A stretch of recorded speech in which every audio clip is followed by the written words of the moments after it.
ਆ ਦੇਖੋ ਹੁਣ ਇਹਦਾ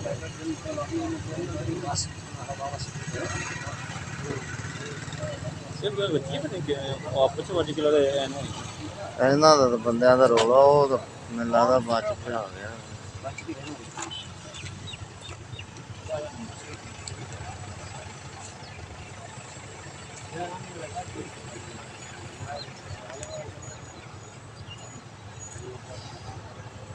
रोया मीडिया ते सिटते हैं।